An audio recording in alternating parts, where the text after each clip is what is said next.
No Jumper, coolest podcast in the world. And today I'm in here at 4:20. Coincidentally, look at the clock. Time. Look at the clock, Goblin. Wow. Well, wow. 4:21 now, but still, I'm impressed. Still, wow. It's like serendipity. It's a sick clock. This shit has temperature and everything. Goblin is in the building. Yes, it does have the temperature, which is kind of weird. It's tripping me out sometimes. You know, because you feel like you know how you feel about the temperature. Yeah. Sometimes I look at that and I'm like, damn, that's You get hot. reminded and you're like, oh, shit. Yeah. You know? Yeah. Like I shouldn't be comfortable in 78 degree temp. I feel that. And I don't want to interrupt the podcast to be like, put the AC on. Yeah. I mean, I feel like out here, there's no humidity. I'm wearing hoodies when it's like 80 out here. Right. I love it. But people are just adjusted to the insane heat. So like in LA, it is a very common experience.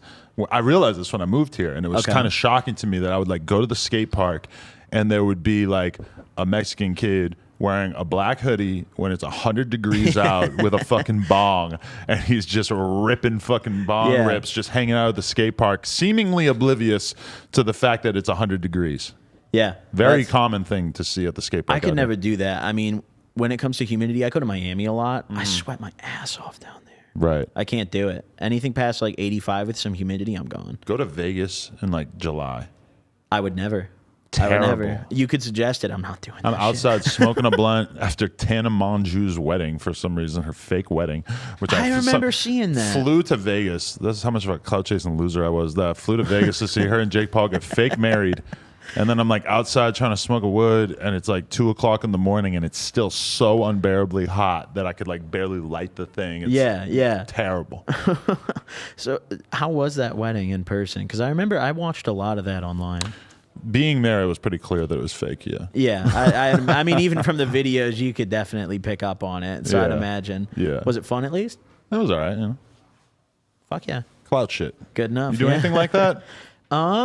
Not really, no. I don't think I've been to any serious shit like that. You went to a fucking High Times party last night that made you sound like a real networker. Yeah, I mean, I always try to go to that stuff whenever I get the opportunity because it's like maybe I'll bump into someone there, you know?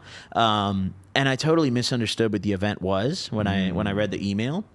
It said cocktail attire. So I'm at the store looking for like a belt because all I brought was literally like a shirt like this and this one, 2 pairs of shorts, that's it. I leave tomorrow morning, you know? You're a casual kind of guy. Yeah. Casual Fridays. I'm not trying to put on a suit. I mean, someone didn't die. Like, I'm not wearing a suit. You're not going phase rug on them and just getting a bunch of Gucci hoodies or anything? No, never. I mean, dude, half my shirts are from like Old Navy, bro. I don't care, you know? I respect that. I mean, it is what it is, you know? Right. When I was younger, I feel like I used to care more about like the brand. But as I've gotten older, it's like, you know, if that shit looks cool, I'll rock it. But isn't your brand like real life Charlie Brown, basically? Like you're kind of like you're not really trying to look like you're fucking Mr. fucking Rico Suave, right? Yeah. No, you're right on that one. You're right on that offense, one. I mean. No, I understand you. You're right. You're playing into the nerd gimmick, if anything. 100%. Like, look, I'm just a dude who does drugs in a small town. Check it out. Yeah, I feel like, you know, I get comments pretty much every day that are just like, this dude doesn't look like he does this shit. Or they'll be like, oh, he's bullshitting. Look at this guy, you know? It's kind of funny. There was some guy, I was in my Instagram DMs, and there was some guy, he's been DMing me like probably twice a month for like 6 months. Just like, I know your ass gets taxed, you fucking nerd. Like, just like sending a paragraph about that. Like, I gets charged a lot for drugs. Yes. And like, I just laugh every time I see it because he messages me so often. It's like once every 2 weeks. I love it. Wow. It's a occasion. But yeah, I get that a lot. And, you know, I feel like it kind of goes to show like, anyone can do drugs, you know. It's not really about what you look like. I mean, some of the people who I've done the most drugs with are like some weird looking motherfuckers, you know. I mean, sometimes they're the cool people. One time, I remember a cop was giving me a hard time back in the day on my bike, and you know, you're kind of making small talk with the cop or whatever, and the cop ended up saying that you could tell when there's people doing drugs because you'll see all kinds of different people, specifically different races, all kicking it together. Yeah. And so I'm a young kid, and he's telling me this, and I've been forced to kind of think about that for the rest of my life. And sure enough, it really is true. Like when you see a bunch of bums huddled together and they're all smoking crack, bunch of white guys, black guys, Mexican, whatever. You know, this is a shared interest that demands resources. They will gladly pool their energies. They'll do what they got to do for it. Right. I don't think my friend group has ever been more diverse than like at the peak of my drug use, you know? Really. So yeah, that is. You wander into a crack house and you could definitely find a good variety of people. Oh yeah, good variety of people, and as long as you bring a little bit of money or drugs, you're good friends with all of them. Okay, back to the High Times party. Yeah, so you did this with Yola too, where you got super distracted every 5 seconds. It's just the way it goes, man.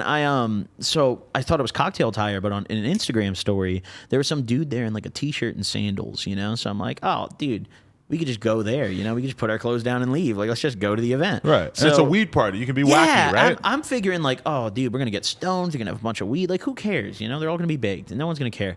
So we go to this event, and it's in a pretty nice venue, mind you. And we get inside, and everyone is like head to toe, like tuxedo shit. Like not even just a nice shirt. Like they have ties, they have suit jackets. So like, you look like you're doing a prank. Yeah, I look like I mean, like I looked like I was up to no good in there. I was so out of place, and there was a few scattered people who were kind of the same, but it was like 1 in every 50 people. You know, like it was crazy. So right off the bat, I'm uncomfortable in there, but I'm still thinking, like, you know, they got to have some weed or something. Were you it's a shunned? High Times event. You were shunned. I wouldn't say I was shunned, but unshunned. No one really spoke to us. Not a lot of eye contact. But dude, you know? This is the new face of the weed world, because a couple weekends ago I went and did a sit-down panel interview with Gary Vaynerchuk, and it was part of this whole Green Street Weed Festival thing. And you can't smoke weed in the fucking area where we're doing the interview. It's so crazy. Like the weed world nowadays is suits. It's suits and ties, you know? Like Silicon Valley type shit. It's crazy. We're the in marketing there. is not like camouflage and tie-dye and fucking crossbones and shit. No, it's like slick polish. It looks like the fucking Twitter graphic designer put together like, the branding. They're advertising to like Wall Street, you know? It's crazy. Whole new world. And there's no weed in there. Like, there's nowhere to get any weed. It's like an afterthought. Yeah, there's 3 bars in there, mind you. 3 open bars. And they're walking around with waitresses giving you food, but there's no weed. Like, and it's also weird because it feels like they see most of the business opportunities in pens and even pre-roll joints and stuff like that. So like, for me, I'm somebody where if you hand me an ounce of flour, I'm geeked. Thank you. Yes, we're best I'm friends. so excited. I'm gonna fucking put my arm around you and take a photo gleefully. If you give me a pen, it's kind of like, realistically, I left there with a fucking gigantic sack of shit, and I gave it to my friend, and I was just like, "You got it." You know, that's just where I'm at. Dude, I did a stash and dash in a parking lot behind my hotel last time I was here, and I dumped probably like a ½ ounce of flour and like 5 or 6 grams of rosin in like a plastic bag, and tweeted the location. And like I was sitting there for a good like 5-10 minutes watching from like across the street, and no one was there. And I was like, dude, I don't know if anyone's gonna show up. And then all of a sudden, 2 cars come into the parking lot, and like at the same time. Yeah, at the same time. And this kid jumps out the back seat. This other group of kids comes running from around the corner on foot, and they're all like scattering around the parking lot. And this kid fucking finds it, dude. And I was laughing so hard because the security guy came outside of the hotel, and thank God I had checked out at this point. I don't know why I decided to do it at the hotel I was staying at. Right. But like, you were continuing to stay there after that? No, I left, thankfully. Oh, okay. So I figured, like, what? They're not. I mean, like, security guy walks out. Some guy says, "Goblin put something here." The guy's not gonna know what the fuck's happening. Right. You know, they don't. I care. mean, you're kind of at that level of fame too, where you're like not really worried about people killing you. No, I don't think I'm gonna be at that point. You haven't got to that crazy stalker Logan Paul level. No, definitely not. And it also helps that I live in bumfuck Illinois. Right. You know, a lot less people out there. But no, I did the stash and dash, and the security guard comes out, and he's like yelling at the kids in the parking lot and shit. There's like probably like 10, 15 kids running around the parking lot. I'm like, holy shit, dude. Right. Probably gonna do another one tomorrow, actually. Do you live how far from Chicago? Like 2 hours south. How often do you go there? To Chicago? Right. Pretty often. I'd say, I mean, my mom lives up there. I go visit her. I also just like going up there. That's the local big city. Yeah. I mean, realistically, if Illinois didn't have Chicago, we would be like an Arkansas tier state. And so you're not involved with the Chicago gang war? No. No. Just wanted to check. Absolutely not. No. I could hook you up with my boy Shoebox Baby if you ever want to visit one of the most treacherous hoods out there. We could definitely send Goblin to O Block. He'll take good care of you. Yeah, fuck yeah. Let's do it. That'd be Let's sick. do it. You and Shoebox. Import me. Send me in. You'll have enough stories for fucking 10 videos after that. I'll make a series. Every detail. I'll make a series. So I go to the corner store. That's one thing I noticed about you, because like you're literally telling Goblin in that first podcast that you guys did together. You're telling Yola. Sorry, that must have been weird for you to.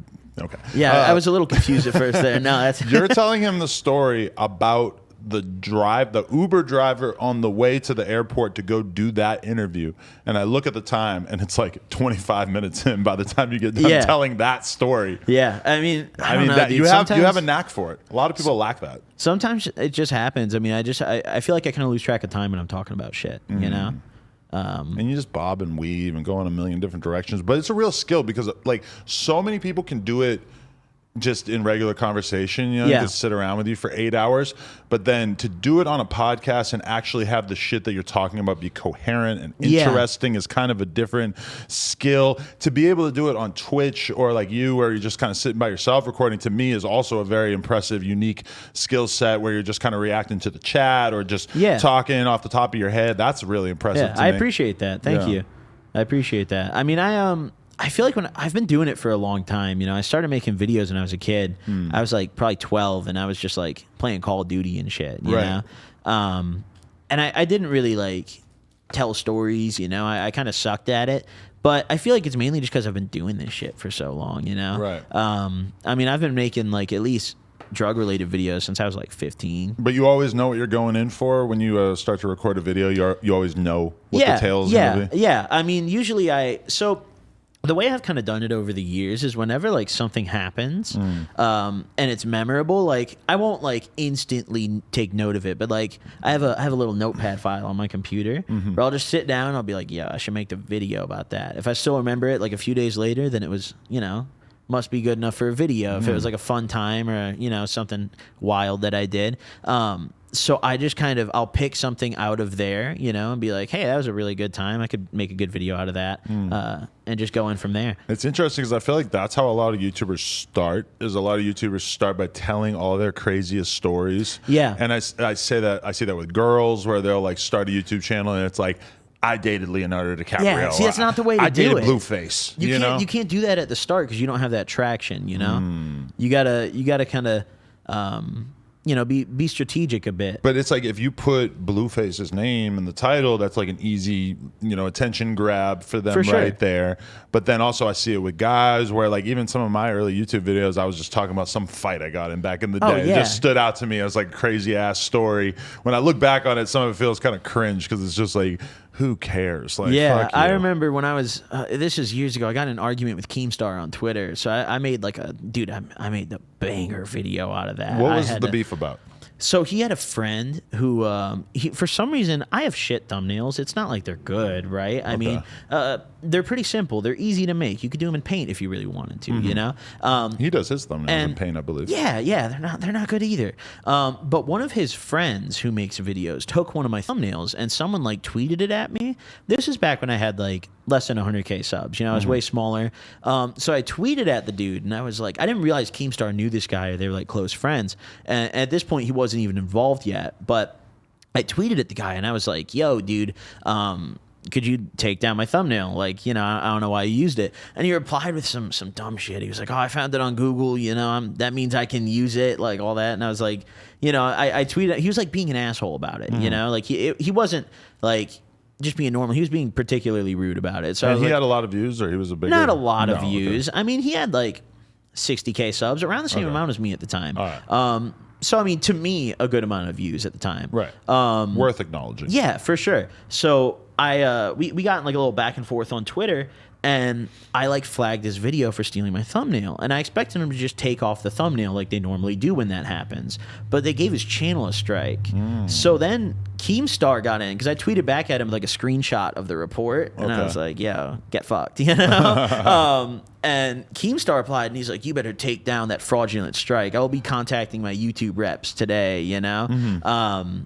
Which I just didn't really care, you know. Nothing happened. No, nothing happened. Right. I didn't get in any trouble for that because it was a legitimate report. You know? I actually didn't know you could get a strike on YouTube for that. I didn't think they would give you a strike. I thought they would just take the thumbnail off because, I mean, they've taken my thumbnails off my videos plenty of times. Right. You know, and I've never gotten a strike for that. But that surprised me. You've done thumbnails that were too racy? Yeah. Yeah, sometimes. I guess I have too. I mean, specifically with boobs. Do you remember that period, like the whole period where they were just terminating channels left, right, and center? Probably like 2016, 2017. So I had to take down like probably 100-something videos back then. Yeah, they told you, or you just I this knew would be safe. I was better safe than sorry. But you could just point. change. I feel like with you could just change the titles, right? If the title is "I smoked crack," then yes, that's going to be a clear target. But if you're making a video and you just so happen to say real quick in the video, and then we're smoking crack, and maybe if you kind of even avoid like being super explicit with words that seem like they would be clear targets for the algorithm.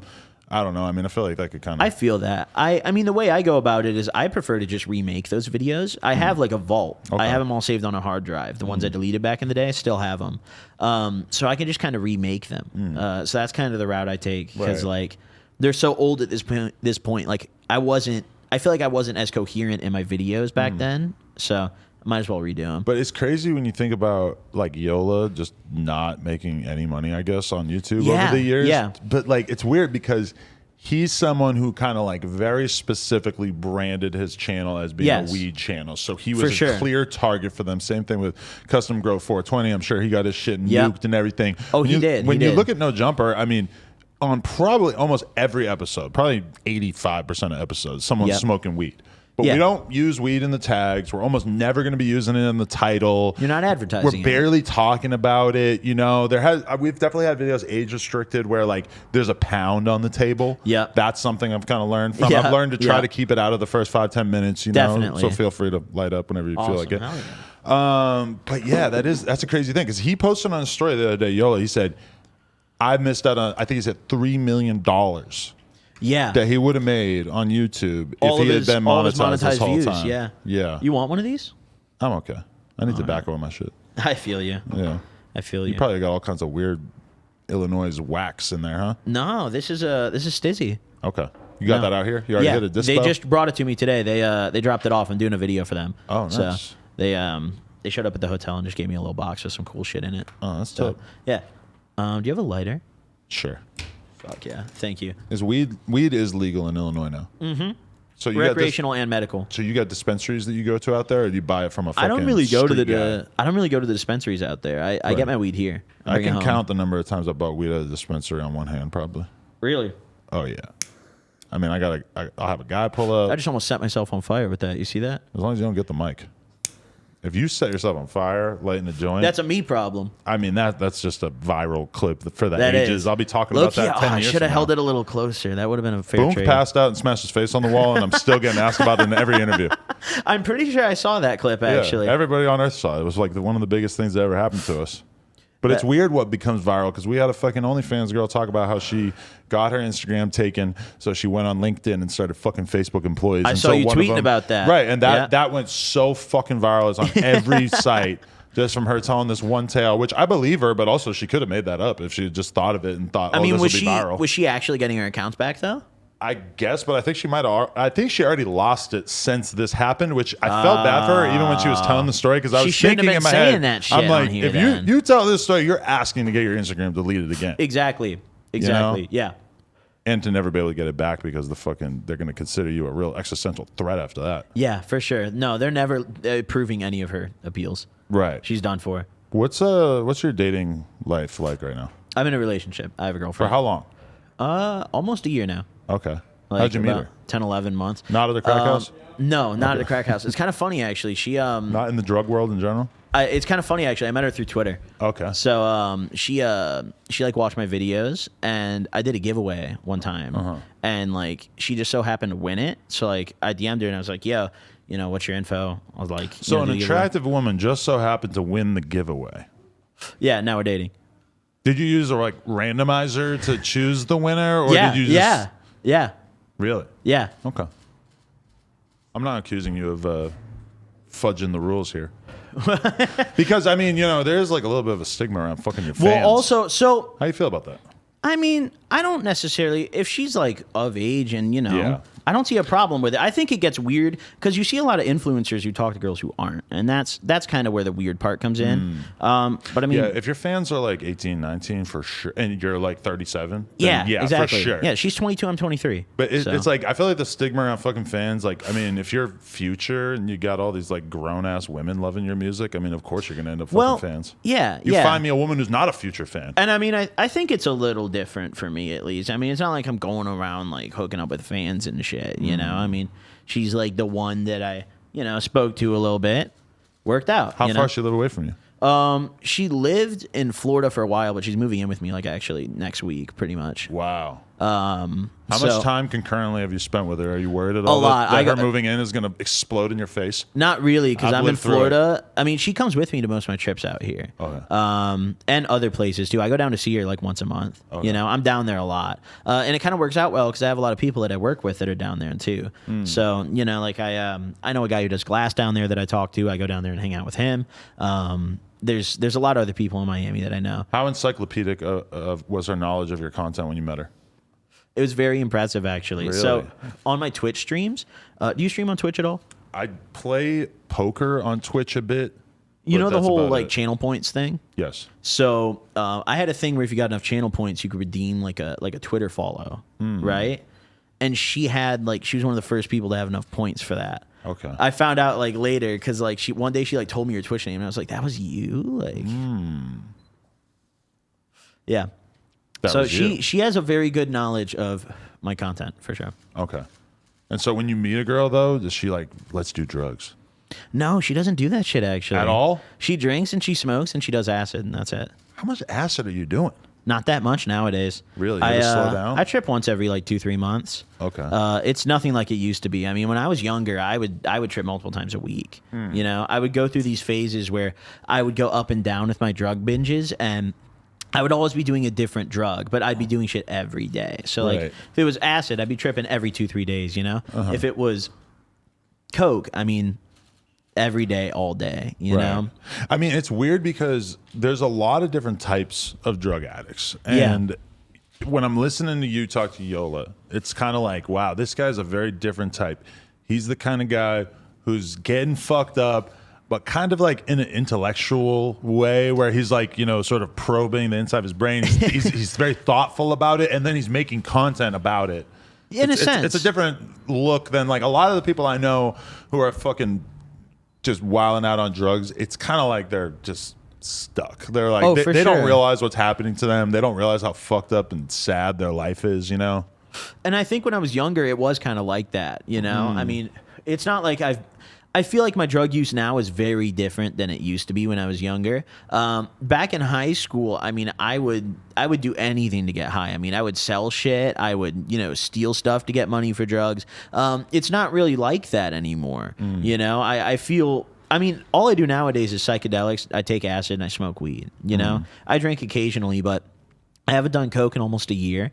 I haven't done Xanax in like almost a year. Because when I was listening to you on Yola and you're talking about like, so I'm all fucked up on coke, getting in the Uber, and I'm thinking like, was that my first one? Yeah. Yeah, so yeah. It's like doing a bunch of coke before you get in the Uber to get on the plane is pretty wild because it's like the maximum amount of time that doing a bunch of coke is going to make you actually feel coked up is maybe like a half hour probably. Yeah. So it's like, no, even if it's a short Uber ride, you're going to basically be sobered up by the time you get there. I bring shit to the airport. Right. So, I mean, I'd always have a little bit with me.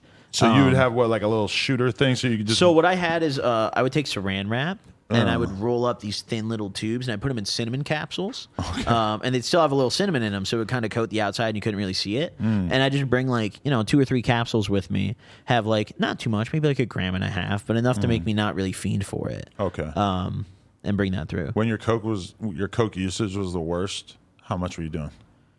Ooh, ball a day.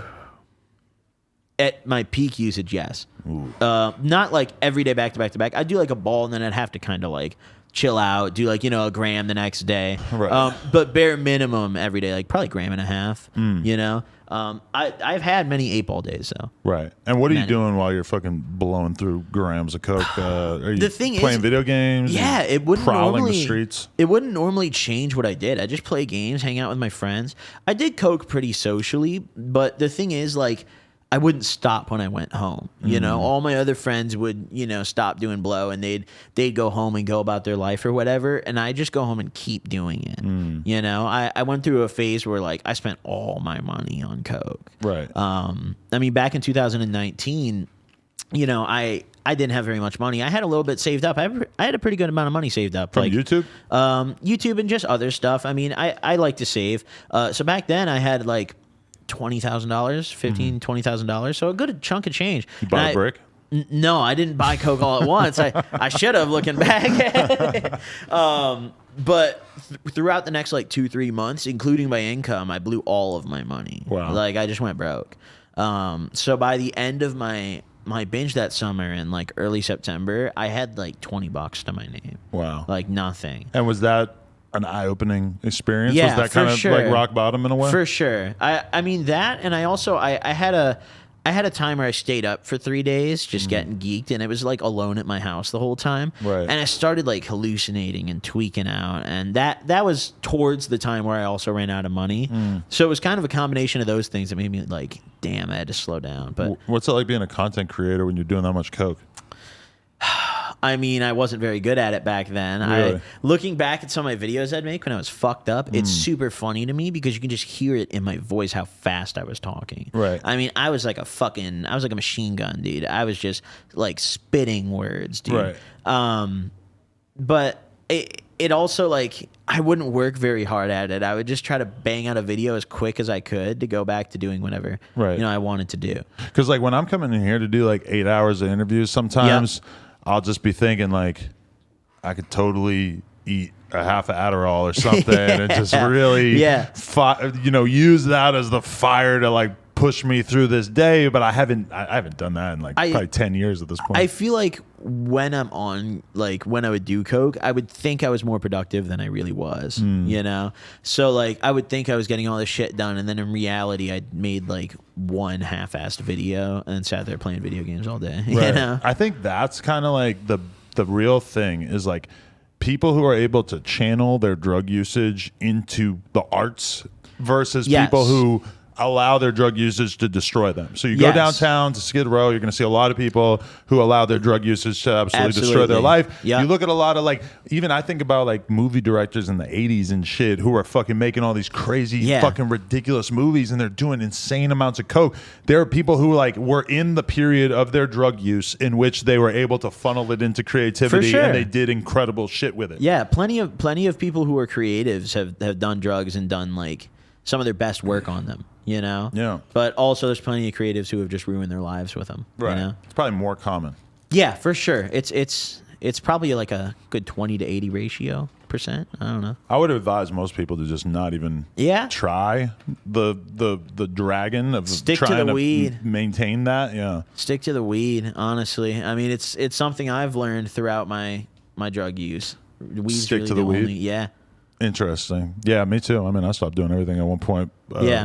I mean, acid is still a cool drug, but at the end of the day, it can still fuck with your mental. Yeah, I'm too it's scared. Not completely safe. Have you ever taken acid? I had a vlog that went very, very viral back in the day. Still tons of people always comment, I've been watching you since you did acid in the woods that time. It was like, this sounds like a fun one. I'm out at the bar with my friends, and we see one of our buds who sells drugs, and he fucking got acid tabs, and he just, I forget, he was probably like $5, $10, whatever. Handed him the money, fucking got the acid, put it in my pocket, woke up the next morning after being drunk as shit, and fucking took the acid, and then proceeded to go out into the woods. But I mean, we're in Hollywood, so it's like not, there's like a lot of people around and shit. And it's like, we're just marching through the woods. All of a sudden, it starts to like feel really hard to be like hiking up this mountain. You know, it's like, Yeah. holy shit, like doing cardio while the acid kicks in is fucking crazy. I mean, I bet your view was incredible, though. It was definitely, we had a nice view going at the time. And then, you know, it starts hitting even more and it's hot. Yeah. And the heat is, you know, the feeling of it is fucking crazy. And then we went and found a little patch and we sat there for a couple hours and just talked about crazy shit that people still bring up to me all the time. One of my quotes was, Casey Neistat makes, no, wait, what was it? I said Jurassic Park was a vlog about dinosaurs. Like it's kind of facts. I'm so fucking done off this acid, and I'm like thinking about YouTube videos and thinking like, whoa, you could do anything in a video for YouTube, bro. Like Jurassic Park was just kind of like a YouTube video, dude. I feel that. I feel like whenever I'm tripping and I play video games, I almost get like sucked into it. You know, like I'm a part of the game. That's like, interesting. Would you recommend that? Because I could imagine doing acid and playing Zelda. So fun. And just really just feeling it. Yeah. I played Elden Ring on acid, and that shit was sick. Really? That shit was so much fun. I always play games when I'm tripping. But what about like just roaming the streets and having your own real life adventure? Oh, of course. You know? I mean, I've gone out and, you know, gone and done some dumb shit, driving around, walking around and, you know, forest preserves, walking around neighborhoods, tripping, you know. But I mean, as I've gotten older, I've kind of slowed down on doing that kind of stuff, you know, because it's kind of different when you get older. Right. I feel like it's something I only did when I was young. And also, I always grew up in a pretty good area, so a lot of cops driving around, roaming around doing acid. Like, yeah, sure. Out. I remember me and my buddy Kyle, when we were younger, we would go by Rittenhouse. No. But he that's the guy who did the Kenosha shit, right? Yeah. Okay. Yeah. I was like, that name's so familiar. Yeah, that fucking dude. Yeah, he was thugging. Let me see the letter. We need an additional letter, actually. Josh, just throw me a... I've also got this one. A blicky. There we nice. go. Oh, I got a white one, so we'll know whose is who. Nice. Perfect. What the fuck are we talking about? I don't know. I just lost Roaming the streets, I think, right? Yeah, but like there was some. I feel like there was like a subcategory of that. We started something else, yeah. I don't know what I was talking about. I just lost all of it. Yeah, acid's cool though. What about the Xans? Xanax. That was my drug for a long time. Yeah. I loved it. I go through phases, and I always talk down on it in my videos, but not because I like never do it, because it's like it's so fucking like it's a demon. It's so good, and it's so like addicting. It's so hard to kick. The first time I did it, I was like, oh, this is it. Yeah. This is the drug. This is the drug that fixes the primary thing that has been wrong with me my whole life. Yes. Wow. Yes. It makes you feel just so I don't even know, almost like serene, you know, just like so calm. You just start doing things and you're just floating through life, and everybody you meet is Nothing is fine. a problem. Nothing's a problem. All of this anxiety and doubt that you've accumulated through your life is just gone. Yeah. And then you crack a beer and all of a sudden you're just fucking rolling. Yeah. It gets so much crazier as soon as you start drinking. You're 2 beers deep and you're fucking slapped. You're like blackout drunk. I mean, Xanax is one that like, it's so cheap too. Like that shit, I mean, listening to you made me realize how all the shit off the dark web is just being pressed by people, which I didn't really ever think about the fact that that's, you know, that a script pills is very are what you really got to test. Pills are what you really got to test. You had a lot of friends die from fentanyl and shit? I've had quite a few friends die from different shit. One of my closest friends, he used to do heroin, but he did opiates and he drank and he like died in his sleep, which is fucked up. I have quite a few other friends who have died from drug related stuff, not like as close as that guy.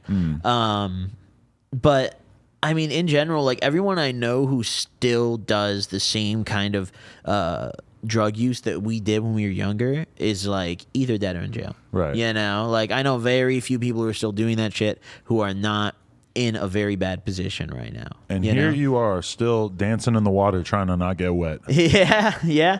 Doing what I can. I mean, I kicked most of that shit a while ago, but I go through my phases a lot. Right. I will say, ever since I started my drug use, this is honestly probably the least amount of drugs I've ever done, this like period. Well, I mean, you have probably more money right now than you ever had, right? Yeah, for sure. From YouTube and shit, I would think that probably, because that's the problem for most people that I know, is that, you know, they are just a regular person doing as much drugs as they can, which isn't that much because they don't have any money. Yeah. And then all of a sudden they get a big check from the label and it's like, oh, I can buy lean and perks every day. When I first got some decent sized YouTube checks, and not anything crazy, but I remember like back in even like 2018, 2019, you know, I would get like $3,000 a month, which at the time was a shitload of money to me, you know. At early days of YouTube, you could pay rent. You're fucking geeked. Dude. Well, you can pay for your food. Like when you're kind of crossing those off as your YouTube check grows, and then all of a sudden you're like, I don't need a job anymore. Yeah, this is crazy. Yeah, it's crazy. That's how I was. I quit my job when I was making like jack shit for money, actually. Just because I got so excited making my first half decent check, I was like, I'm done. Right. I'm doing YouTube forever. This is it. And looking back on it, you're like, damn, I could have used that safety net. Yeah, But it's also like, fuck, like when you're in the zone and you're just chasing your fucking passion with that shit, it's the best time in your life. It's so exciting. Once you get to the point where every extra 10 grand you make per month doesn't really change anything, a lot less exciting. But when you're like ticking off things, like taking care of your expenses, that's a great time in your life. Yeah, no, it's such a like surreal feeling at that point, you know, when you go from like, you know, just paying your bills to like you have some fun money, you know. It's Coke definitely money. Yeah, that's how it was for me at first. As I started making more, I just started buying hella drugs, and I mean, even around the beginning of last year, I was still in a pretty hard binge, and it wasn't really one drug that I was doing, you know. I was doing ketamine, I was doing xans, I was doing coke. So I was dumping like a shitload of money on that stuff. Right. Like were you the type that could keep a war chest, or were you yeah, or would you have to like buy it because you're gonna do whatever you buy? When I started making like some decent money, I would have a fucking loadout. I mean, it was like I went and created a class on Call of Duty and made my drug loadout. Like, but that's a crazy feeling when you're looking at your little cabinet. Oh, it's crazy. It makes me not even want to do it. I'm like, dude, look at so this. Beautiful. You know? You want to take a picture. Yeah, you sit there. You're like, it's a felony. It almost brings a tear to your eye. You're like, damn, I fucking worked for this. You know, it's such a surreal feeling. And I used to do that a lot. I mean, there was one point I bought like 250 Xans and just sat on them. I got rid of those. I quit doing them. I was like, dude, these are awful. I got rid of them. Having that many Xans around is a real recipe for disaster because you can always invent a reason in your head why you should take one. Yes. Like, oh, I got a little bit of a headache. I'm a little stressed out. I can handle a little more. Yeah. You know, it would make me feel more stoned if I smoked this blunt and take one, you know? Back in the day, I would have like a fan give me 10 Xans. And it would be like during a period of time where I wasn't doing Xans, and then a fan would give me 10 Xans, and then magically, you know, a few days later, like, damn, I took all those Xans. Yeah. You just kind of like black out for a few days, you know? I mean, you have very sporadic moments where you might remember something. But, I mean, I feel like eventually with Xans... to be fair, I wouldn't ever take an extreme amount of them. I would usually take one or two and just chill out for the day. But I had instances where I took a shitload. Right. There's one time I took 6 of them, and I was like really barred out. And I took a bite out of my keyboard, like my space bar. I had like some candy on my desk, and I was like, I just wasn't looking at what I was doing, and I was like trying to grab it, but I pulled my space bar off my keyboard instead, and I fucking took a bite of it, and I was like, oh shit. Dude. One moment when I realized the power of the Xans was when I woke up and my friend had this bag of fucking Ruffles, like the biggest bag that they've ever made of Ruffles, like literally like this tall, this wide. I fucking love Ruffles. And I had a night where I was drinking and doing Xans. And I wake up in the morning, and he's just in my room looking at me like, you ate the whole bag? He was like absolutely blown away that anybody ever could have eaten this many chips in a night. But the Xanax gave me that power. Yeah. I mean, Xanax does that, dude. I can eat fucking anything off the Xans. I feel like you don't have like a stomach capacity off those. You know? Insane. You can eat anything. I mean, I would go to fucking McDonald's, eat like 10 McChickens, just like plow through that. Have shit, like you a know? normal night or a normal day where I ate salad or you know, some meat, whatever, normal food all day. Maybe I eat 2,000, 2,500 calories throughout the day, and then the Xanax part of the night hits.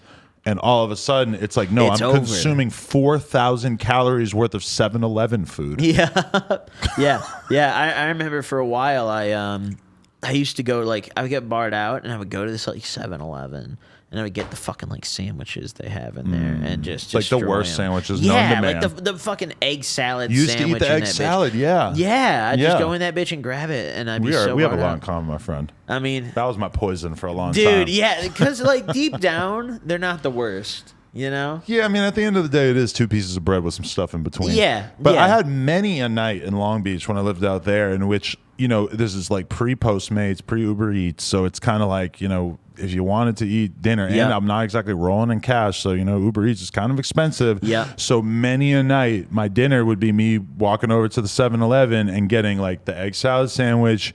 If the chicken wings looked even halfway digestible, I was fucking with those. Then Yeah, I started I feel that. I started working with the hot dogs. Started working Oh. with the cheeseburger dogs. The fucking corn dogs, it's over with. Yep. It's absolutely done. Always for. got The- a bag of Cheez-Its the to go pizza, with it. I'm taking. Cheez-Its. Don't get Pizza. Yeah. I like the white cheddar Cheez-Its. I'm not gonna lie. The other day, I went to a fucking 7-Eleven Yeah. in the middle of the day, and I got a piece of the pizza for the first time in like 5 years because How I was was just that? I was dying of hunger. I felt the level of shame that I feel like I would feel if I had sex with a homeless woman.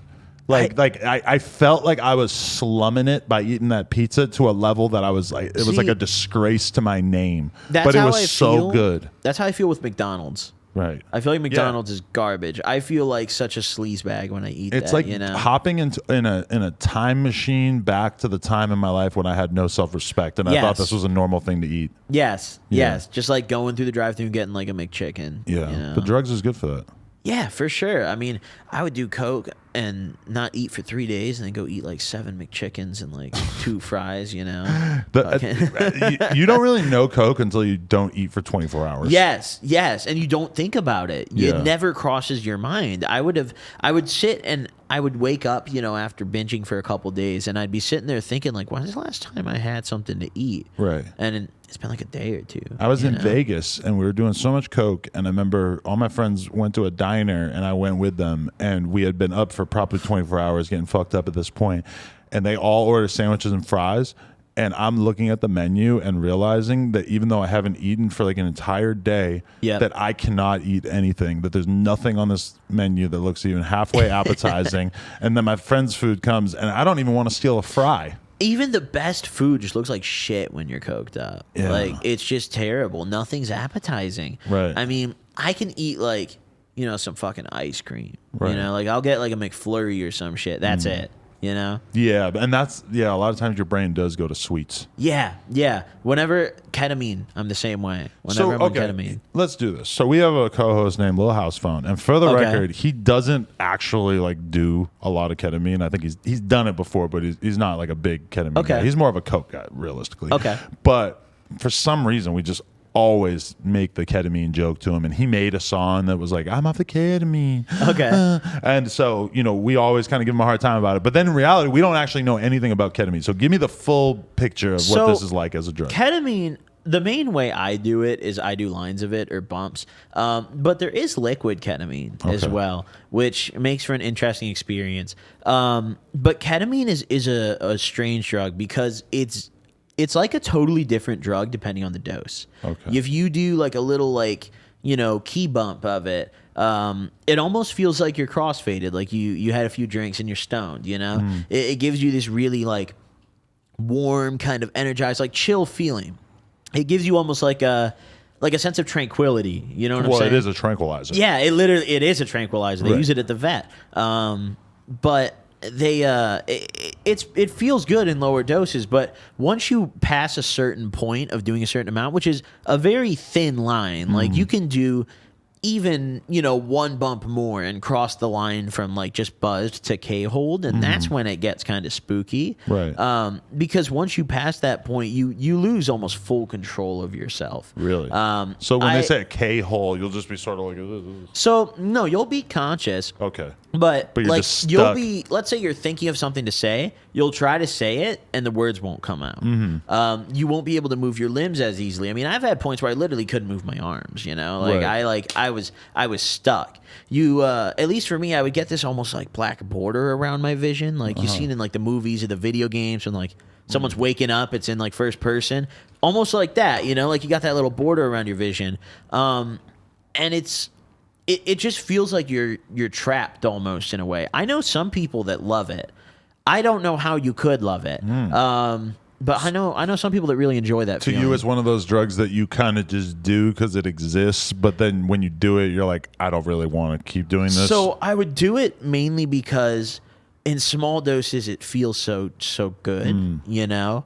But it just requires walking a very fine line before you K-hole yourself. I had some friends in the UK where there were these BMX dudes, and it's big over there. You would go to their fucking crib, and they would have a fucking big ass pile of coke and a big ass pile of ket. Yeah. And would you like go back and forth? Because the way you're describing the ketamine makes it sound like a great way to balance out the coke, at least in the short term. I would try to avoid combining ketamine and coke, but what I would combine is Molly and coke. Oh, yeah. I would do that a lot. I would crush up my Molly and do Molly and Coke lines. But I mean, they're kind of similar in a sense, but in a way. Molly gives you that extra little euphoria boost, you know, that extra little dopamine kick. You feel like when you were getting Molly, it was good shit. It wasn't just meth. No, I was definitely getting some good shit. Okay. Off of what, the dark web or yeah, just no that pretty much Molly, is that the move? Yeah.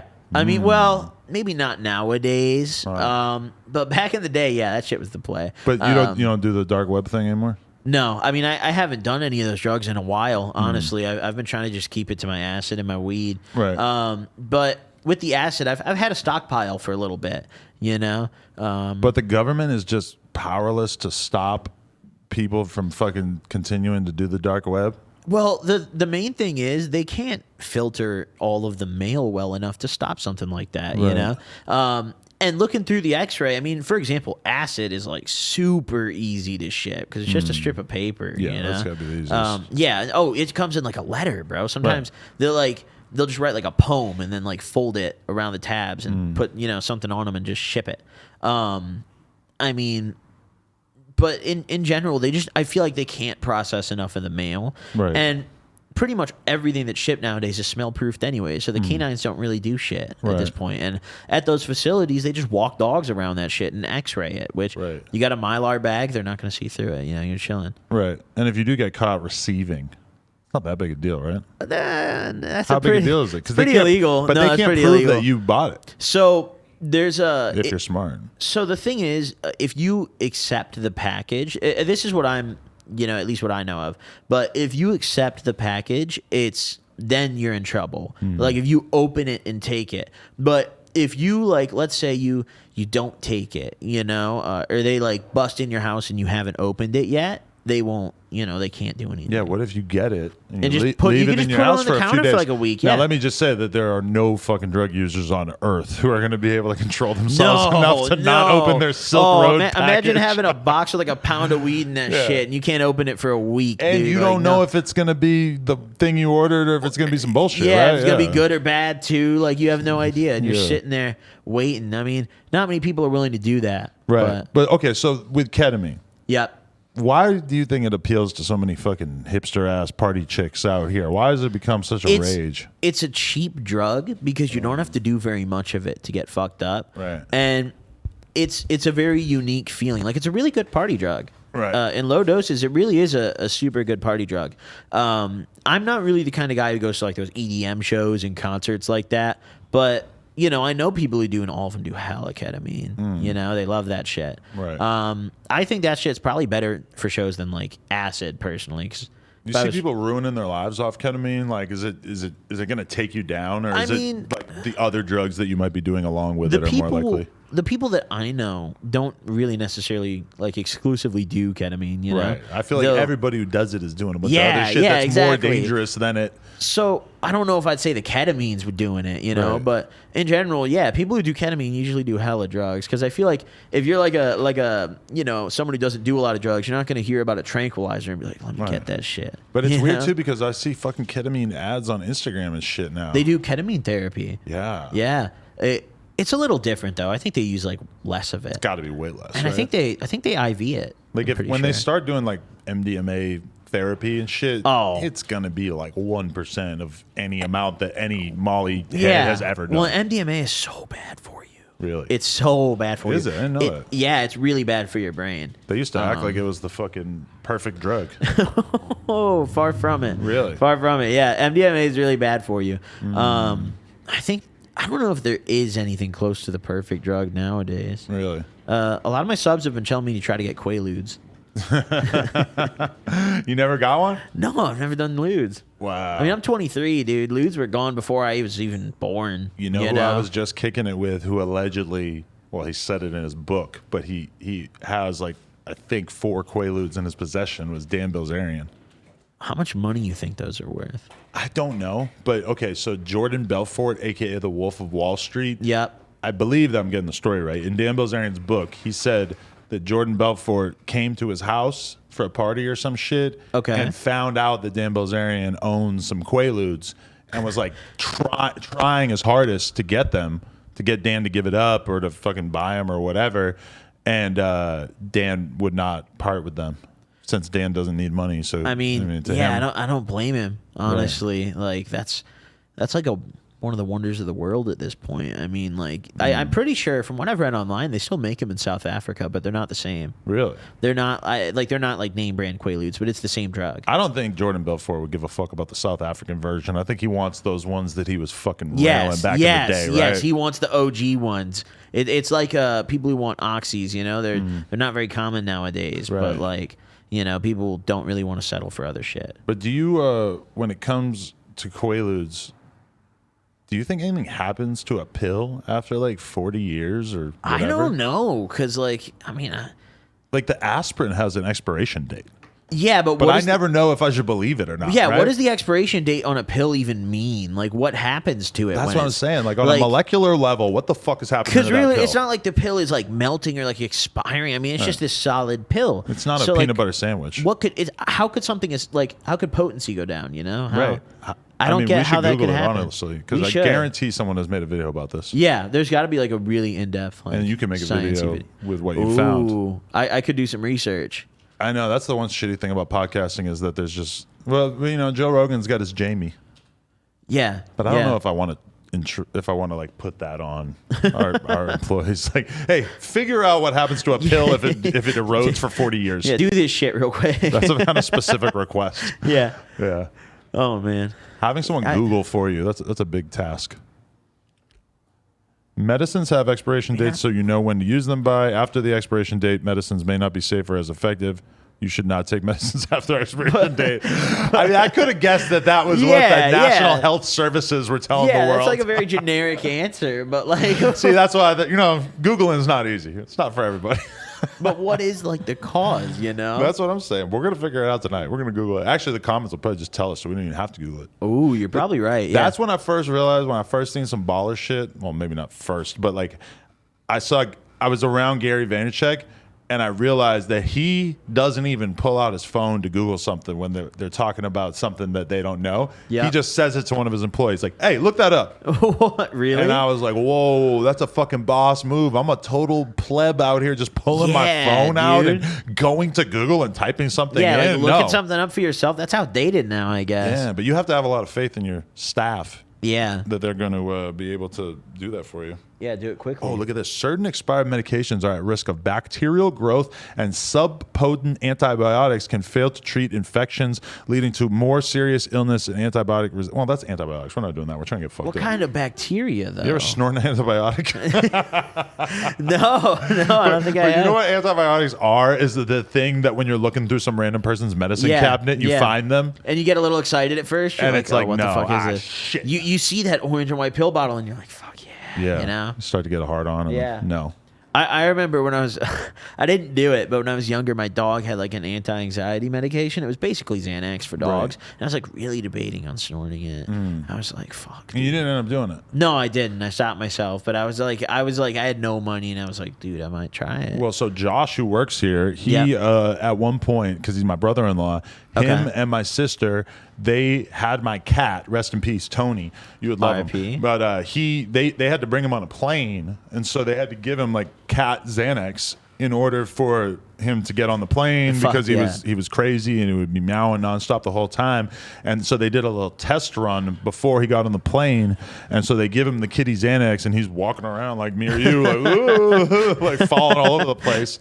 And that, when I heard about that, it made me wonder, like, I mean, there has to be people out there who are trying to figure out how to get fucked up off cat Xanax, right? Yeah. Yeah. Check. Okay. This mic is going to need a once-over later. Yeah, it is acting up a little bit. Yeah, but I'm trying to just not touch it, which I don't think we're going to be able to trust AD to do. Whatever. But, okay, this is another drug that I wanted to ask for your review on, because when I was hanging out with Dan Bilzerian and also reading his books, he makes it perfectly clear that he's a big fan of it. Okay. The GHB. I've never done GHB. You never did it? Never done it. That's a wild one. No, that's one I have not done. And I was kind of shocked because he doesn't seem like he's doing coke and shit, but he's talking about how he fucking really digs doing GHB. No, I've never tried it. It's like a little like when I did it, because I went through a little phase. Yeah, I was hanging out with these fucking porn stars back in the day, maybe like 10 years ago, and they were fucking doing GHB, and they would just, I mean, they would do coke and GHB at the same time. You know, they would fucking, it's just like a little cup of clear liquid. You would think that it was water. I didn't know it was a liquid. Yeah. Oh, don't people dip like cigarettes in it? They might. I don't really know. But I feel like I've heard about that. But like, I mean, you would just take a little shot of it, like a tiny amount, like less than you would take from a shot of alcohol. Okay. And then it would just start kicking in, and all of a sudden your body's kind of like hot and like, you know, I would have to like, take my hoodie off immediately after doing it. Is it like a party drug?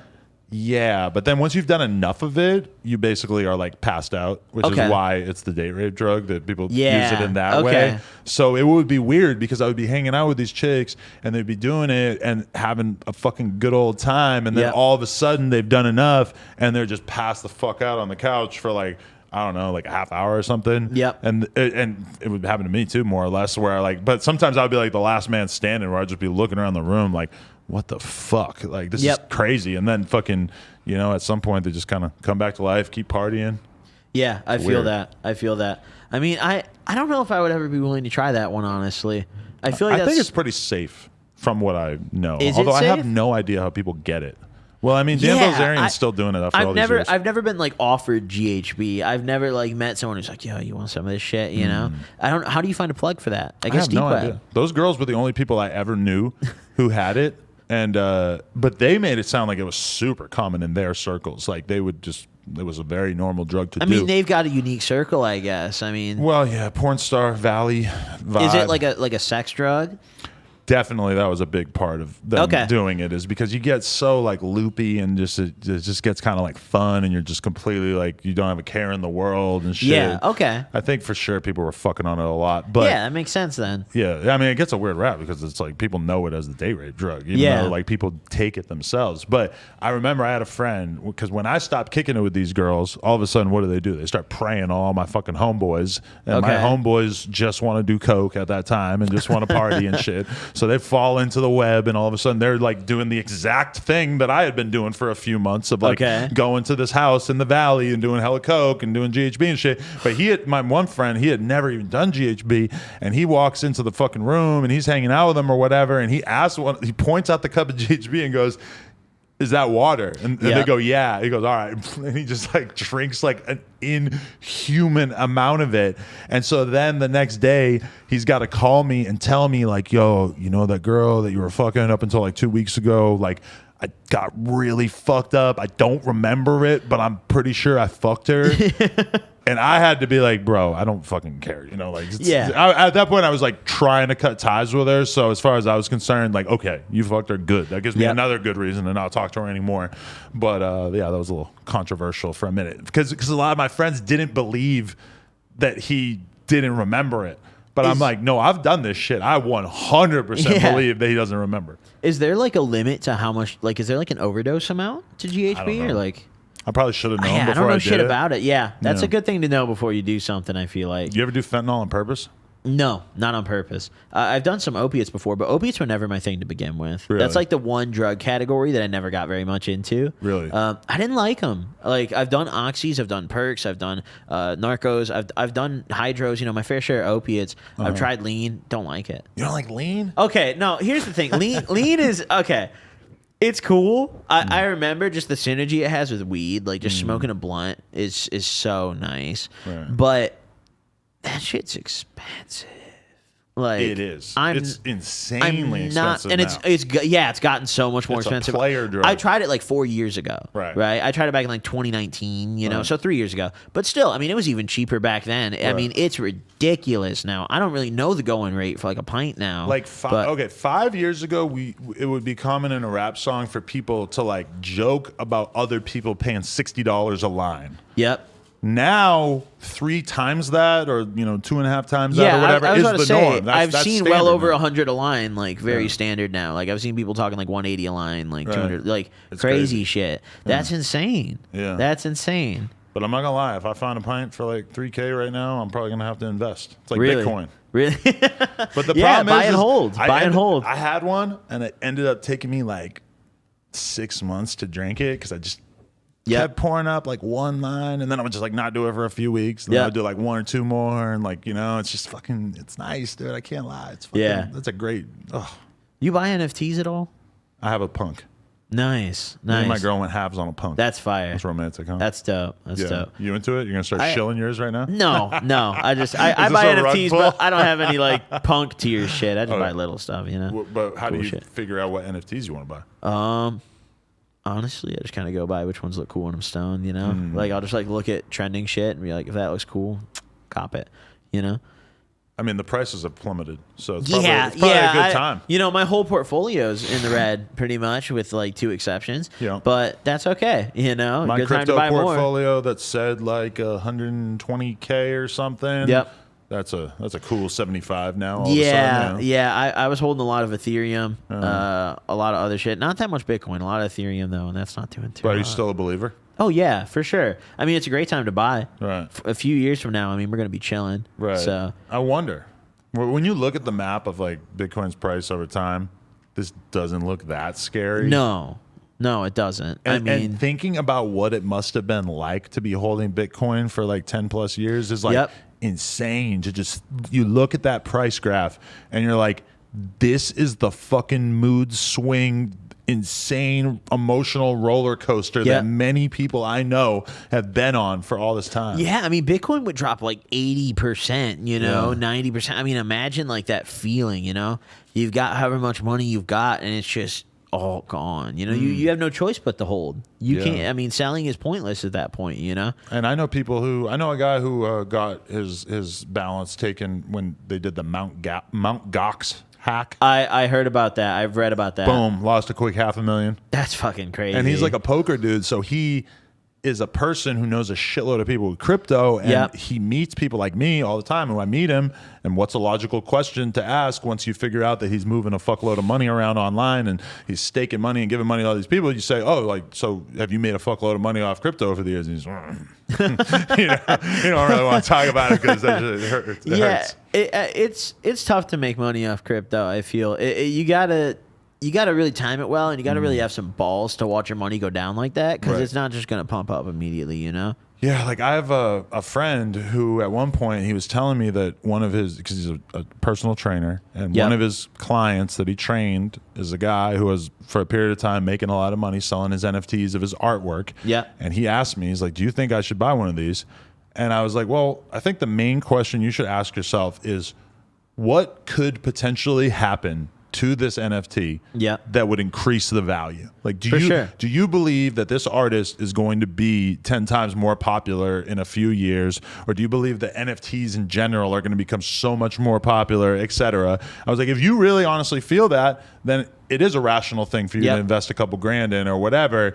And then he I think believed that, but then he also, when he was trying to buy it off the guy was like kind of not really like eager to sell it to him, because I think that this guy is an artist and he realizes that most of the people that he's selling to can easily afford to lose the money. And he's looking at this guy like, oh, you're a fucking hardworking dude. Like, I don't want to fucking bamboozle you like I'm bamboozling all these rich people. Yeah. I mean, I feel like with NFTs, like this whole trend of like, these profile pictures and shit is going to go away soon. Right. But I feel like NFTs as a concept could be used for cool stuff. I think it's cool to support artists, Right. you know? I mean, people who make real cool art, auctioning off NFTs is a good way for them to make money.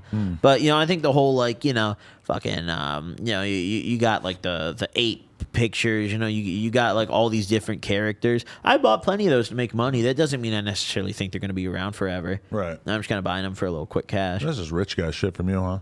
I mean, just throw a few chips out here, see what happens. I mean, I've made good money on some, and then I've also gotten fucked. It kind of evens out in the end.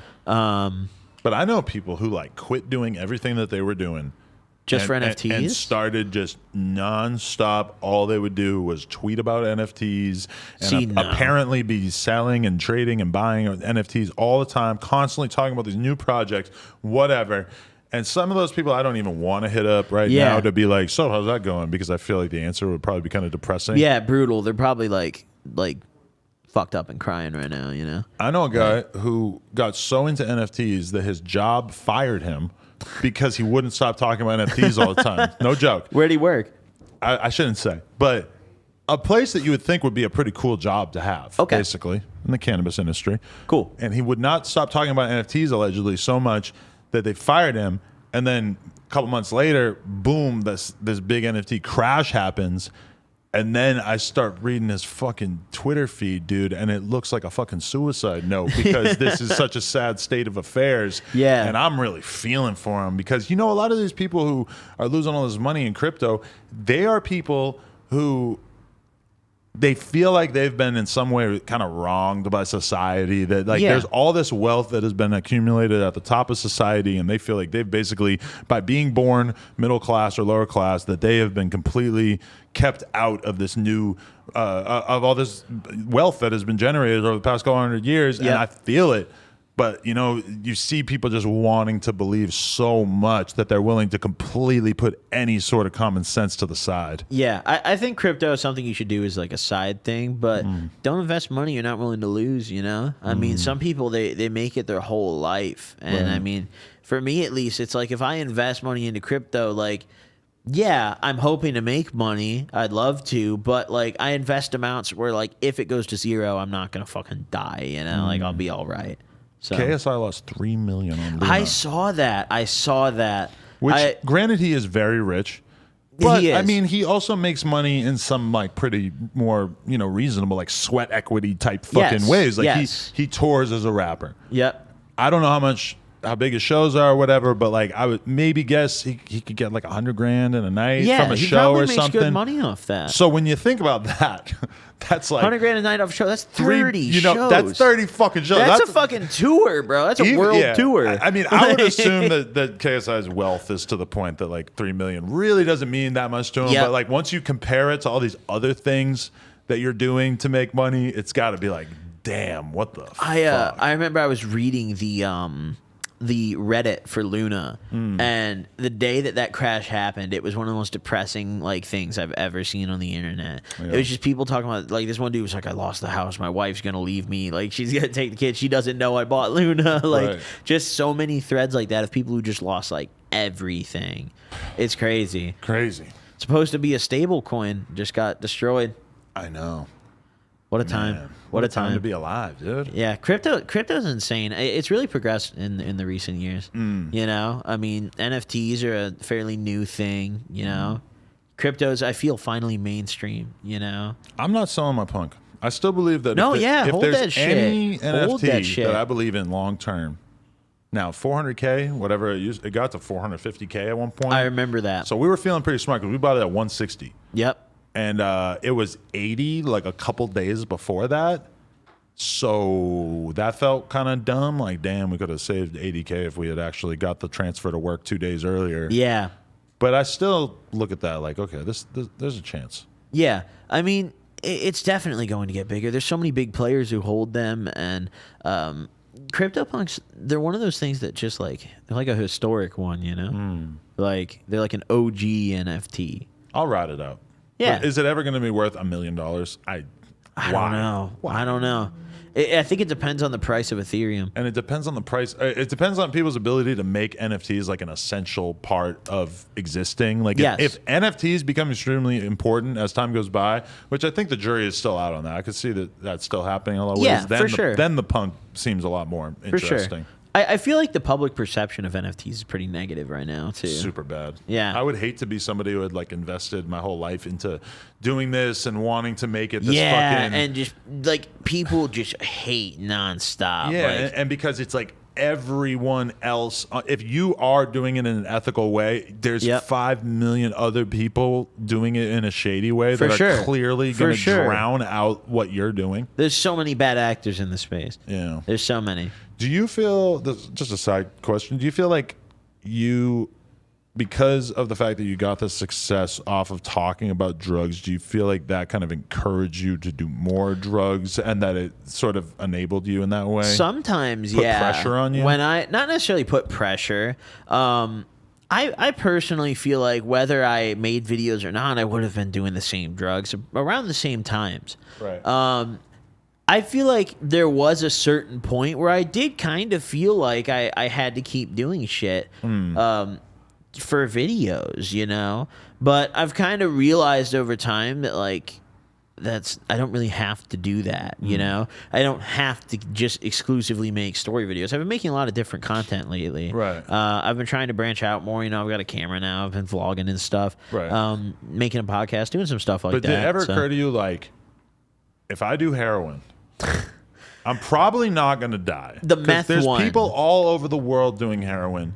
Most of them are not dying, at least not on their first time. Now, that's not advice for them to go try it. Yep. But, I mean, that could be like a very epic video. You would have that life experience. You'd be able to talk about it.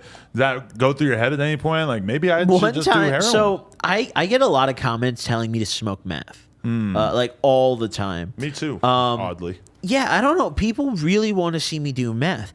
And it has crossed my mind because I just sit and I think about it and I'm like, dude, the meth video would be like like a holy grail of my channel. I did meth, but I didn't smoke it. How'd you do it? Snorted it and like ate it, I think. How was it? I was really drunk, and I was hanging out with this girl, one of the aforementioned porn stars, and we're at this party. She had all the drugs, huh? She was, it took me a little bit to realize, like, oh, you've been fucked up this whole time I've been hanging out with you. I don't even know what you're really like. Yeah. Yeah. But she came to me at a party. We had been looking for, like, coke or whatever, or Molly, and she found meth, which I did not realize was very accustomed to doing at the time. Okay. And so we proceeded to go back to my house and do it, and we probably fucked for about 6 hours. And That's fine. I had something very important to do in the morning. I had to go host this BMX event. Okay. And, like announce it. There's like a lot of like children running this contest and stuff, just to give you an idea of like how inappropriate of a lifestyle, like a family friendly BMX event. I mean, but whatever. You know, I show up, I haven't slept because like my fucking friend just like knocks on my door, and I'm like, I'm gonna go to sleep for like an hour, and he's like, you can't go to sleep for an hour. We gotta leave now. Yeah. All right, so I go. We do that. Afterwards, continue to do meth. We're fucking. The hangover from that was like the worst 3 days of my life. And I never had any kind of desire to do it again. But I will say that as a sex drug, because that's kind of probably the thing, on point. People like in the gay community, dude. Like that's the thing. Like they are getting together and doing meth. That's the fucking move for them. I have a barber who a gay barber. Yeah, gay barber. That's tight. No, he cuts amazing hair. Very I still go to him. Great guy. I've literally. So it's kind of funny. I've gone to this guy since I was like young. Like I mean, he does my family's hair. And he's like bought coke off me a few times. He's like a really cool dude. We like smoke. I always tip him with like joints and shit. Really cool guy. But we I've like served him coke a few times, and for a while he had the same plug as me for coke. Because finally I was like, dude, I don't live as close to you anymore. Let me just give you my guy, you know. And then him and I were both really sad 'cause my guy went to jail. So free that guy. Free that guy. Yeah. Damn. What was this is one of those. I don't know. Fuck! I just told a whole story about something. We talk about some. I felt like we were going to continue from sort of that same tangent. No, the barber. Yes. You had a barber. No, you know what I wanted to tell you that was interesting about that is I remember when I went to Barcelona back in 2012. I spent a month there riding bikes, and there was a bunch of fucking Argentinian dudes that were hanging out every day. And they told me they kept calling each other barbers. Or they'd be like, "Hey, barber," and I was like, "What the fuck are you talking about?" And they'd be like, "In our country, the barbers are all gay, and they will suck your dick after they cut your hair." Oh. There's probably Argentinian people out there who are like, "No, this is not true." Yeah, you're probably gonna get some comments like, "Yo." I'm not saying this is a fact. I'm just saying that that's what these dudes told us. Like in the same way that, in America you could get an oriental massage. A lot of those places are the same places where you could get a blow or a hand job or a blow job or whatever. That's basically how they made it out. And I was like, so there's a lot of you guys that are like trying to get your dick sucked by a barber, and they're like, well, some gay guys. Yeah, I had a friend who he actually lost his virginity to a barber. No, not to a barber. We Argentinian gay so barber. one of my friends took him to one of those like oriental places. And then they I guess got one of the girls back at like a hotel, and he hadn't lost his virginity yet. He was like 24. Right. So my friend did it as like a gift to him, and I didn't know this happened because I guess he's very ashamed of it because the woman was like not morbid. not in peak condition. Okay. I mean, I didn't see her. I truly will never know. But like from what I've been told, she'd been around the block a few times. Yeah. So I was out to dinner with them. And my buddy was telling me about it, and my other friend, the guy who lost his virginity to the girl, he was like super pissed. He was like, "No, don't fucking talk about that shit. Like, shut up." But I think since then he's had a more positive experience. Right. So I mean, I'm kind of proud of him. For You never that. paid for sex? No, actually, I haven't. You ever thought about it? Not really. I mean, I've gone to like strip clubs, but that's very different. Do the terms of your relationship require you to not have sex with prostitutes? Yeah. That's reasonable. Yeah. But I mean, even outside of my relationship, I don't know. It's just never really crossed my mind. When it comes to things that aren't weed related, I'm pretty frugal. We had an escort out here that you were actually chatting with a little bit. Yeah. You weren't tempted to maybe invest in some gas? She asked for my number, but I don't think we exchanged phone numbers. Really? So yeah, she said she would like put me on with the girls, but I'm in a relationship, so I can't. Did you feel that escort charm emanating from her? I did kind of feel that, almost like it might be a French thing too. She's a flirty French escort. She had an accent. Yeah, she had an accent. I did kind of feel that. I was like, wow, she's really trying to like get me in here. For the people in the comments, we're talking about Frenchies because they're going to be like, "What interviews are you talking about?" But yeah, I could see you guys hitting it off. Yeah, I could see you being like a rich fucking YouTuber, just rolling around with a couple prostitutes everywhere you go. Branding. I don't know. I mean, hey, that would be kind of on point for me. That would be kind of on point for me. Right. Honestly, I could see that. Maybe one day. You and Shoebox Baby. I mean, at O Block. I'd have to roll around O Block with a few prostitutes. You're going to O Block. I'm going to line this up. Let's do it. And I'm not going to be there, but I feel like you're going to be all right. I'll be down. Yeah. I'll go to O Block. Let me just tell you that you're probably like the last person on anyone's kill list, Yeah, I don't think I have any like ops. They're going to shoot everyone besides you if anything were to happen. I'll like duck or something, but I mean, if they shoot me, it's probably an accident. Right. How strongly do you feel about snitching since you are in, a bit of an illegal world in a way? I mean, obviously, I hate snitching. I personally have never done it. I actually had a friend. I was in high school and I got arrested. We drove around and hit open garages and like took shit out of them, and we got caught. And I found out because I wanted to get my mugshot for merch, so I submitted a Freedom of Information Act request to the department, and they sent me all the pages of my entire history with the department, and I had like a. Granted, it was like 15 pages on the same thing, because like they'd have every officer's report and everything. But I had like an 80 or 90 page thing with the department that I submitted the request for. So I was looking in there about the whole incident. I stole some golf clubs out of a guy's garage. They were worth a pretty like decent amount of money. And I found out that one of my friends, I called him because a cop came to my house. I guess someone in the house saw my license plate. So a cop came to my house. I didn't answer the door, but I called my friend and I was like, hey, a cop came to my house. And from what he told me at the time, he said his mom heard the conversation on the phone and like went to the police. The documents say he got scared and told his mom. And like they went to the police. So that's how I got fucked for that. But they had my plate already. So I probably would have gotten fucked. But like, obviously I'm not like, I don't have the same like values. I'm not like, a super street guy. I grew up in a nice area. Right. But I just believe, you accept whatever crime you did. You know, you don't try to get out of it. You don't tell on people that were involved in it with you to get, you accept it. So if you get indicted tomorrow, you're not ratting on Yola? No. Okay. No. What are we getting indicted for? I don't know. What street biz have you done with Yola? He's not shipping packs to you or anything? No. No. I mean, he ships his Delta 8 packs, but those are legal. You might want to tap in. Yeah. I don't know if we could talk about that here. No. Yeah, now you can't do it. Yeah, now, fuck. I mean, even after all these years, I still haven't seen anything that we said on here used in a court proceeding. Yeah, I don't think they're gonna do like a gun on me. But I mean, in the Young Thug Rico case, they're using a bunch of lyrics. Yeah, I saw that. That's what's interesting is that they don't bother to use interviews so much as they use lyrics. They're saying he's like a gang leader and he like ordered hits on people and shit. That's crazy.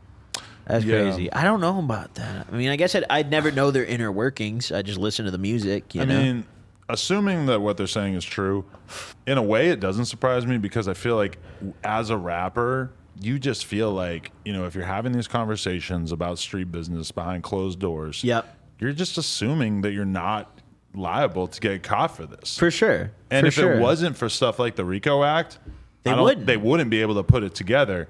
But I guess, they're trying to make an example out of it. But I mean, I've seen it in the UK where there's a lot of like drill rappers out there that are like insanely violent and just saying the craziest shit. Yeah, they're nuts out there. Yeah, and but out there they're fucking super aggressive with it. Like they take the videos down off YouTube because they're too threatening or whatever, and they don't even really like shoot each other that much. It's mostly just knife crime and stuff. Yeah, they'll shank the shit out of you out there. But when I saw them doing that in the UK, I'm kind of thinking like, well, is this really surprising? Like when you're making your gang affiliations and your actual crimes so fucking explicit in songs, the government would have to be insane to not want to rely on this, right? Yeah. It's kind of hard for me to wrap my head around the fact that people thinking that this kind of stuff was all good, but hey. It is crazy to think about, but yeah, you never ordered a hit? No. Never thought about it? No, I don't think the RICO Act could really affect me. I don't have anyone I want to order a hit on, That's good. I got some people I don't like, but, I think I'm kind of chilling. Was Keemstar your biggest YouTube beef, or you have anything bigger than that? That's probably my only YouTube. You get a bunch of subscribers when you were mentioned on Drama Alert? No, I didn't get mentioned on Drama Alert. It was Twitter. Thing? Yeah, we just tweeted at each other. And this was like 4 years ago, so it was just in his replies. And that was back when Twitter wouldn't show the replies on the timeline, So no one, that shit got like 50 likes, It's weird because when I look back on it, like getting on Drama Alert back in the day for a video I made talking shit about Fousey was like the biggest thing at that time. Yeah, it was like a huge deal. So many subscribers from it. And now it's like Keemstar will just mention me on something and I don't see any kind of boost from it. Which makes sense because he mentioned me fucking 100 times on there, but it also makes you wonder, just what is the power of Drama Alert in this new media landscape where there's 10 million fucking T channels, there's 10 million other people doing YouTube drama. It's just such a every category is so competitive. Like this is true, yeah. It's insane right now. I always get asked a lot. People are always like, "Oh, how do you start this shit?" And right now, I don't even know if I could give you advice. Like it's crazy right now. You just literally have to have a good personality that people want to watch, and then you have to churn out content for years and years on a very regular basis. And if you manage to work your ass off and be naturally charismatic / covering something that maybe is not really covered, like sometimes you see people like. Not to take shots at fucking Wavy Web Surf or whatever, but he's got to wonder to himself, like, how much of my audience cares about me versus how many people are interested in the content I'm making. Because for sure. I've never bothered to peer into his life. I'm not wondering what the fuck his house looks like. I follow him on Twitter, which is honestly like there's plenty of people I watch on YouTube. I don't think where I've ever actually watched that channel. Oh, really? He does tons of fucking gnarly shit of just like crazy stories from the internet and shit. You watch Justin Wang? I've heard of him. Justin Wang, like he, for example, his quintessential video for me is when he broke down 2 Girls, 1 Cup and made me realize that what I thought I was watching of girls eating shit was not actually girls eating shit back in the day. What were they doing? You don't know? You don't remember 2 Girls, 1 Cup? I've seen the video. So yeah, they were filling their asses with like ice cream or like chocolate sherbet, I believe, which makes a lot of sense when you kind of think about it now. Because I remember those girls being like giddy to be consuming. Yeah, they were this like fecal enjoying matter. the shit. I was like, this is fucked. Like this ain't right. Which I don't think that that's what most shit porn is like. I think most shit porn you could tell that they want them to puke in the shit porn. I mean, you would have to be from a different planet to have a mouthful of shit and not be gagging in some way, you know? Yeah, you'd have to be a complete animal. Yeah, and that's what I'm looking for. I'm looking for people who are animalistic enough to consume feces. No, that I actually think is a good thing, is the fact that you can't really do that legally in California or in America. You can't shit in someone's mouth? I don't think you can make shit porn in America. Really? I've had girls tell me that. Not even if it's like consensual? I think you have to go to can't... Germany to do it. I mean, you definitely can't put it on OnlyFans. So even if you go to Germany and film it, you can't put it on OnlyFans? No, that's one of their rules. Oh, what site can you shit porn on? Like what? I don't know. But I will say that my first time ever seeing porn on the internet was shit porn. Really? Yeah. How did that come about? I was at my friend's house. He had the internet. He said, like, check it out. I'm gonna show you porn. Like we could look at porn. Yeah. And before that, we'd only had magazines, with like a chick sitting there with her tits out or whatever, or maybe a guy banging her. I think the first URL that, I forget if I thought it up or he thought it up, but like back then you didn't really have a search engine, so you would just have to guess URLs. So I think it was poopsex.com is what we typed in, and the image is real. No Jumper fans have heard me say this 100 times, but the image is loading like bip, bip, bip, bip, and it's like a body, it's a butt, it's bip, bip, it's a turd coming out of the butt. Just slowly, like bip, bar by bar. Bip, it's a girl eating the fucking turd out of the... Bro, I got turned out real quick right there. Like all of a sudden, I just I didn't get introduced to like sex. Yeah, porn. just like a naked girl or something. I don't even think I had seen a video of sex at that time, and all of a sudden I'm looking at, and you keep going down the page, and it's just more and more of this people eating shit. That's wow. I mean, that was the beginning and the end of my exploration into that. It's not like I continued to consume that content, but it was pretty mind-blowing that exists. That's never appealed to me either. Yeah, I don't think I want to like shit on someone. There's a lot of things I don't want to do that. Like, even the fisting thing to me is super weird. Yeah, that's not attractive I never wanted to me. Fist. No, I don't want to get pegged. I don't want to explore my booty hole at all. No, I don't. You don't get pegged? No. You can tell me. I don't want to get pegged. I don't want to fist. Fisting is fucked. Like, that's not appealing to me. I don't want to do that. I don't want to have my whole hand in that shit. I don't want to do a science experiment. No. I don't want to find out how much can fit in there. I'm cool with whatever the fair quantity is. I don't need my whole fist. The best quote I ever seen on it was back in the day, there was a double XL sex issue. They would have like a sex issue every year, which was their excuse to like put a half naked rapper chick on the cover or whatever, And they would have rappers answer all these questions. It would be like one question and then all these rappers giving their opinion on it. And this is like before the internet. So it was like this kind of content was like, wow, like you're going to finally actually hear from some rappers. Yeah. And one of the questions was like, do you do anal sex? What's your policy on anal sex? And 50 Cent's response was, we ain't in jail. We don't got to do all that. And I always thought, that's pretty reasonable. Like that's kind of how I felt. Like that's something that you might like end up, if you're gonna do like 30 years in jail, you might end up having to get your booty hole cracked or cracking somebody else's booty hole. For sure. You know? 30 years in jail, I mean, I can't imagine myself doing it, but I also haven't had to do 30 years in jail. It changes you. Clearly a lot of people are doing their bid and getting some male booty cheeks in there, Yeah. But as long as I'm on the outside and I can have vaginal intercourse, do I really need to get anything put in my butt? I think I'm cool. No, you don't have to do that when you're free. That's like that really is just a prison exclusive. That's a fact. Who's your friend that gave me this insane grinder, this magnetic grinder? That's my friend Attila. He runs Cubis, the company that makes those. Pretty sick. Those are sick. Magnetic. Yeah. I didn't know he made that. He picked me up earlier. It's got the No Jumper logo. Yeah, he picked me up and he was like, "Yo, I made this. Can you give it to him?" And I was like, "You could just come in, And he was like, "Cool." You got to DM me his so I can shout it out on the gram or something. Yeah, I got you. Those things are dope. I collabed with him to make some like Goblin grinders. Oh, that's fire. Yeah. Cool shit. Do you have anything you want to shout out or anything? Because we got to wrap this. Yeah, let's follow me on Instagram, GBLN420, Twitter @the Goblin with 3 N's. YouTube Goblin, you know? Pretty easy to find me on YouTube. Respectable shit, man. I like a nice working class YouTuber talking about drug binges. Yeah, you know? I mean, I think it's important to talk about it. I try not to glorify it, you know? I just try to share the experience. Yeah, this is by no means an endorsement. Of kids. course. I've tried to make more harm reduction videos as of. We did that so you progressed. didn't have to go through that. Of course. That's how I feel about Take it. this as a cautionary tale. That's what my disclaimer says. Exactly that, pretty much. It's a beautiful thing. Goblin, It thank you is. for your time, man. I appreciate Thank you for having me on. I appreciate you. No Jumper, coolest podcast in the world. Check us out on YouTube, TikTok, Patreon, Instagram, etc. NoJumper.com if you want to support. And please drop a like. Appreciate y'all. Hell yeah. Thanks, man. That was a good one. Thanks for having me on.